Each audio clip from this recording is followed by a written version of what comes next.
Hello guys, আসসালামু আলাইকুম। আজ আমরা আপনাদেরকে দেখাবো ফ্রুট ক্যাভিয়ার কিভাবে বানানো হয়। মানে যে কোনো খাবারের প্রেজেন্টেশনের জন্য ফ্রুট ক্যাভিয়ার ব্যবহার করতে পারবেন। তো চলুন আমরা দেখে আসি ফ্রুট ক্যাভিয়ার কিভাবে বানানো হয়।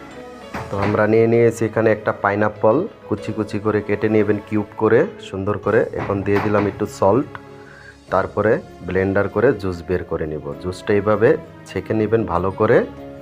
তারপরে জুসটা দেখেন কী সুন্দর বেরিয়ে গেল। এর মধ্যে দিয়ে দিব আমরা 3 চা চামচ চিনি। তো এই অবশ্যই চিনিটা মেজারমেন্ট করে দিবেন। 3 চা চামচ চিনি, 1 চা চামচ আগার আগার পাউডার, 2 চা চামচ যে কোনো আপনি ভেজিটেবল অয়েল বা সয়াবিন অয়েল দিতে পারবেন। তারপরে এটা হালকা আছে একটু গরম করে নেবেন। আমি 1 বলক দিয়ে এটাকে নামিয়ে নিয়েছি। দেখুন এটা এখন গরম হয়ে গেছে। এটা এখন ঠান্ডা করতে হবে। তো ঠান্ডা করার জন্য আমি আধা ঘন্টা টাইম নিয়েছি। তারপরে এরকম একটা সসপটে ভরে নেবেন। আর এই সয়াবিন তেলটা আমি 2 ঘন্টা আগে ডিপ ফ্রিজে করে রেখে দিয়েছি। এখন খুব চিল্ড হয়ে গেছে। এখন জাস্ট আমি কেভিয়ার বানাবো। দেখুন কি সুন্দর বুন্দি বুন্দি কেভিয়ার তেলের মধ্যে যাওয়ার পরেই এটা জমে যাচ্ছে। খুব সুন্দর হচ্ছে, দেখেন কি সুন্দর কালার আসছে, লোভনীয়।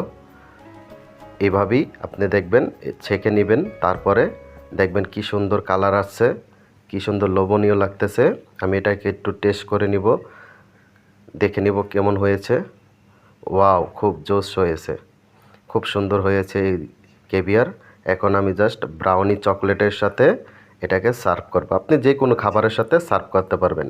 আমি দিয়ে দিলাম ভ্যানিলা আইসক্রিম, তার উপরে কেভিয়ার। অবশ্যই এটা পাইনাপল কেভিয়ার, ফ্রুট কেভিয়ার। দেখুন খুব জোশ হয়েছে ডিশটা। এখন আমরা টেস্ট করার পালা। তো দেখতেই লাগছে কি লোভনীয়। চলুন খেয়ে দেখি কেমন লাগছে। ওয়াও, খুব ভালো লাগছে।